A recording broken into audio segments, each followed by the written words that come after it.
Hello, everyone. Welcome. Excited to have you on for this session with Elizabeth. Elizabeth is a scientist by training, but more recently, she's a freelance and technical writer, ghostwriter, and blogger called to encourage readers to strengthen the bonds of faith, family, and friends, and to cultivate the joy and impact of personal handwritten notes and letters. Her book, Heartspoken: How to Write Notes That Connect, Comfort, Encourage, and Inspire, was published this summer, 2022, by Kohler Books. The theme of much of her writing is the importance and power of connection in contributing to success and happiness in both personal and professional life. Welcome, Elizabeth. We are so excited to have you and chat with you today. Thank you, Alex. I really appreciate that. And it is just such an honor to be here. Part of the many voices, one community is right down my alley in terms of my themes of my life and my writing. And to be here with so many kindred spirits is really a treat. I particularly want to start by thanking your own George White, because he's the one who let me know about the opportunity to apply to be a speaker, and to be here and be with you is just great. So you can sit back and relax, because the only thing you need to write down is this URL. And I think it's going to be in the chat, www.heartspoken.com/GCA. And that will take you to a private page I created on my website for GCA members only, where you can download the transcript of this very short talk. And it also includes a little bit of feedback for you. I have a Facebook group called The Art of the Heartspoken Note, and I asked them what they wanted you to know, since I was going to have you as a captive audience. They are all big note writers and stationery purchasers, so I think you might enjoy some of their comments. You'll also find an email link to let me know if you would like for your company or your products to be included on my own resource page that is read by thousands of note writers. I would be delighted to share that with them. So returning to the task at hand, I will pay tribute to all good support groups everywhere when I introduce myself and say, "Hi, I'm Elizabeth, and I am a serial note writer." I know this because for as long as I can remember, since I was a very small girl, I've been attracted to stationery and writing supplies like a moth to a flame. Some women can't resist buying shoes, but not me. I am unable to walk past a display of note cards, greeting cards, pens, papers, inks, without coming out of the store with a large bag of purchases.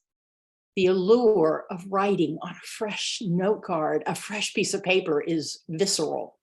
And every drawer in my house contains packs of greeting cards and pads of writing paper. And somewhere in every room, there's a cup like this filled with pens and inks of all kinds. Now, I don't suppose that an addict really is supposed to hang out with those who manufacture the source of their addiction. But seriously, it is an incredible honor to be with you today and to thank you for contributing to my delicious delinquency for all these years. Cards and stationery of every imaginable type and the messages I have written in or on them have given me a lifetime of pleasure, and I truly believe have empowered me and your many other customers to spread joy to others too.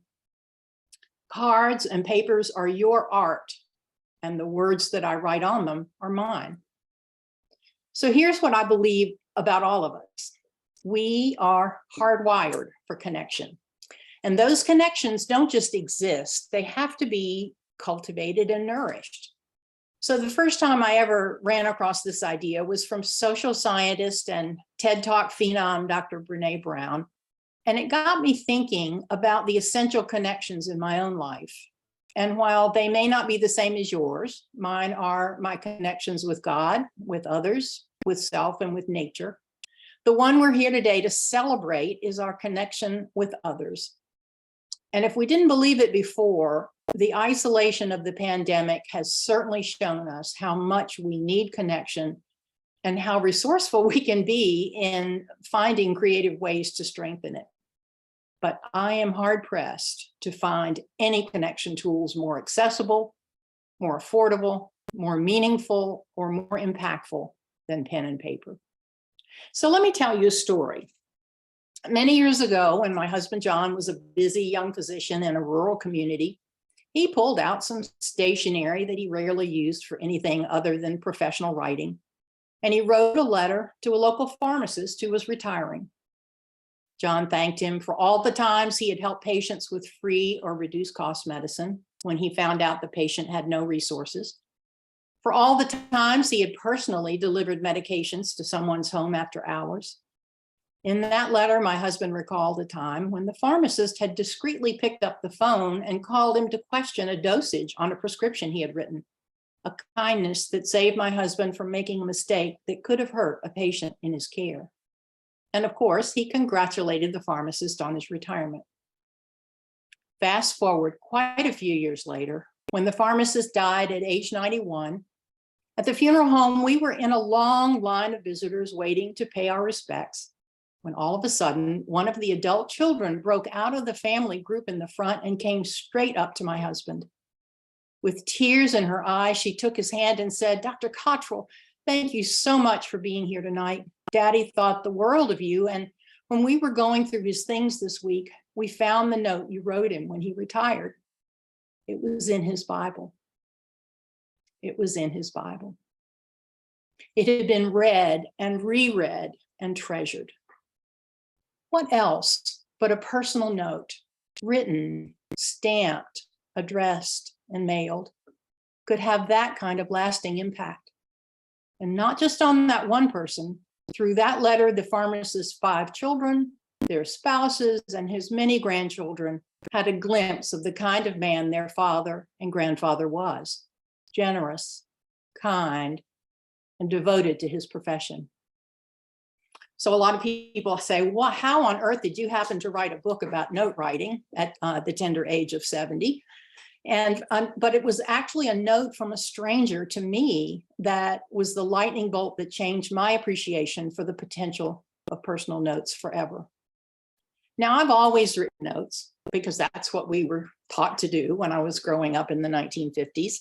I learned the skill from my mother and both of my grandmothers. They were beautiful note writers. It was expected. It was good manners. But the day I received that letter from someone I'd never met, I suddenly realized it could be so much more. It was from a woman devastated by the loss of her son. She wrote, "I truly appreciated the encouraging letter you sent my son's fiance when he took his own life. She shared it with me, and it came during one of the most difficult and testing times of my life. I know I've read your note over 25 times. It was a lifeline which kept my spirits up." What on earth had I written in that sympathy note that could have meant so much to this woman? Her son's fiance was a neighbor of mine, only a casual acquaintance. I only remember that on hearing the news of this man's tragic death, I wanted desperately to reach out to her and let her know she was not alone. To this day, I have no idea what I wrote, but I know it came from my heart and carried a genuine desire to comfort her. So on reading the mother's anguished missive, I remember experiencing a moment of instant clarity. A note crafted with thoughtfulness and compassion can have impact and create a ripple effect. And I've been a believer in the power of note writing ever since. And I do not use the word power lightly. But then as I began sharing my enthusiasm, yes, I'm sure at cocktail parties, people's eyes would glaze over when they got me talking about it. But I just wanted everyone to know how important it was and how easy it was to encourage others to help me revive what some call a lost art. But I kept hearing stories from people who talked about how important this letter had been or that letter had been, that it helped them, it made a difference to them. It helped them connect and be comforted and be encouraged. But I was also surprised to learn how many of my friends lacked the confidence that enabled them to be regular note writers.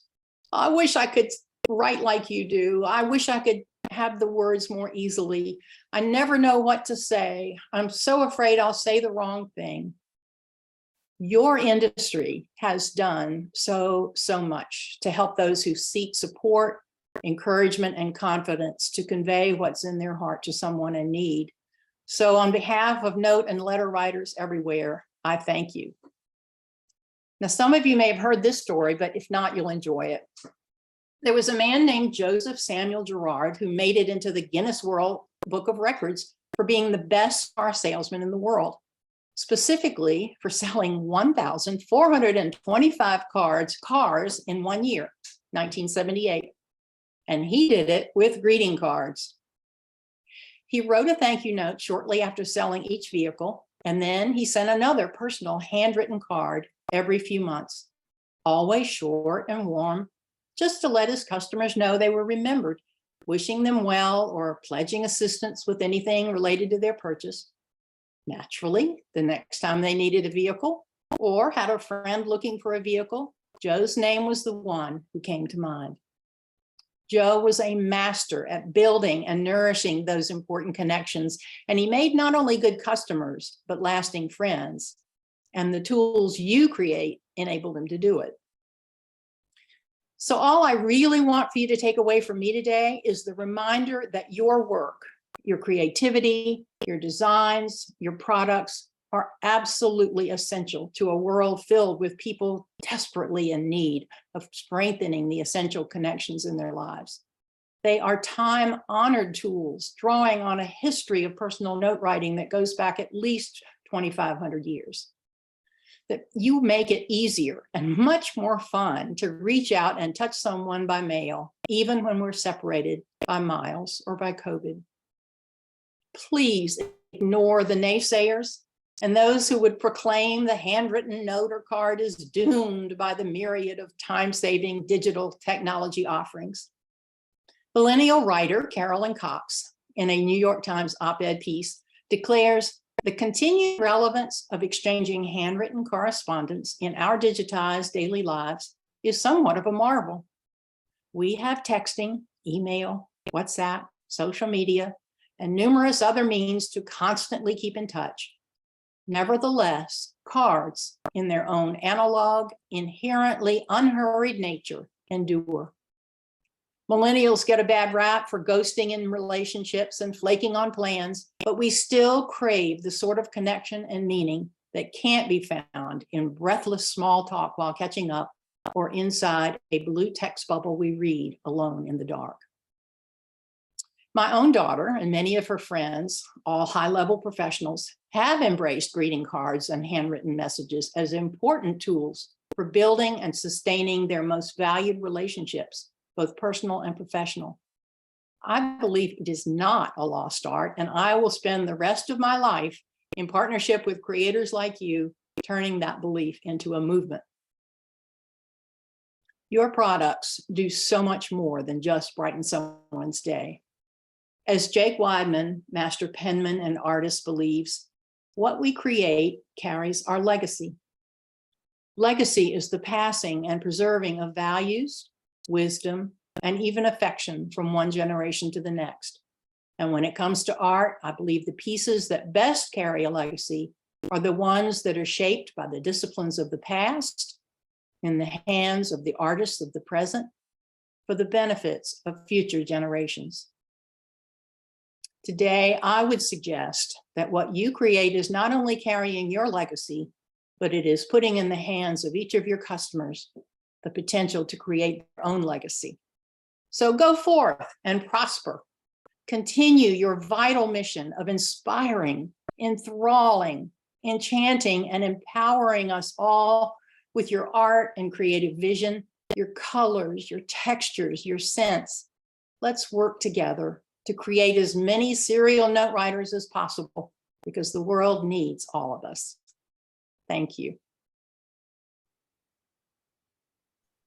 That was so beautiful, Elizabeth. That was just wonderful, a wonderful way talking about what we do here and pointing out why we do it, and the fact that the industry is not dying, how some people are claiming, and it's very much alive, and people do enjoy writing the letters and receiving them as well.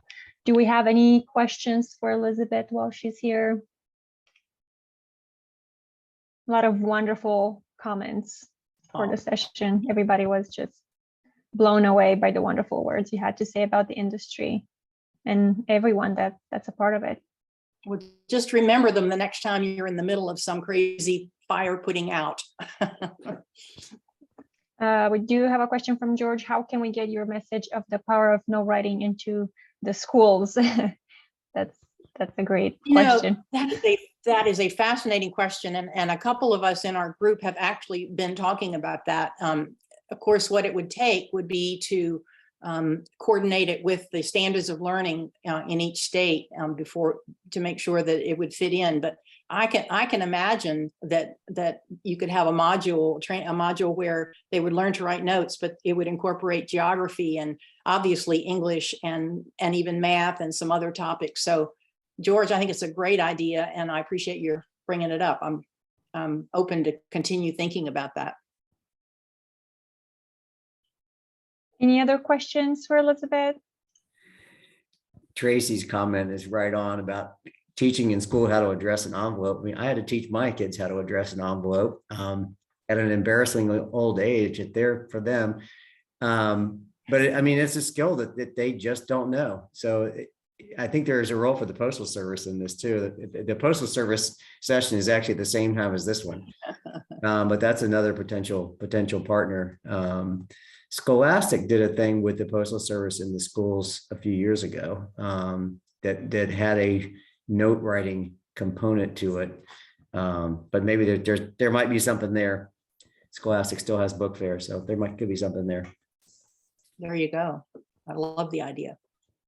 I remember learning how to address an envelope just because I didn't know that when I moved here to the United States about 7 years ago. So I remember my husband trying to explain it all to me, and it definitely took a little bit to understand it all. But I definitely remember learning that a while back. And I feel like, and I talk a little bit about this in my book, but I think when we approach it from, you ought to do this, you should do this, all that, it takes the fun out of it. And so ways that you can add fun back into it is to have, some of the cards that you all designed for children, which are fabulous, but also some of my friends have talked about writing to their grandchildren in codes. They make up a code and communicate back and forth, which kind of just breaks the ice for the communication idea, and then it opens up other ways to communicate later on. But it's a wonderful skill, and children, we have to compete, as you know, we have to compete with videos and TV and iPhones and everything else. So that it's a challenge. Well, thanks again, Elizabeth, for this wonderful conversation. I definitely need to go back and write down some wonderful quotes, tidbits that you offered us. The session was amazing, and everybody loved it. So thank you again for chatting with us today. Thank you. And the transcript is on that website page. Actually, Elizabeth, is your book out now? Is it available now? I can't remember. It is. It came out on July 15th and is available in most of the traditional. Oh, bless you. George has been a dear friend and supporter. Thank you. It's got a lot of good information in it. Elizabeth was kind enough to send me. I got to read it before it was published, and it's really it's a great book for anybody that you want to encourage to be a better note writer, or yourself. Absolutely. It's on my list. Well, thank you again, Elizabeth. We do have a break until 2:45 Eastern time. If you want to grab something to eat and be ready for our next session. So I'll see you shortly. Thank you. Thank you.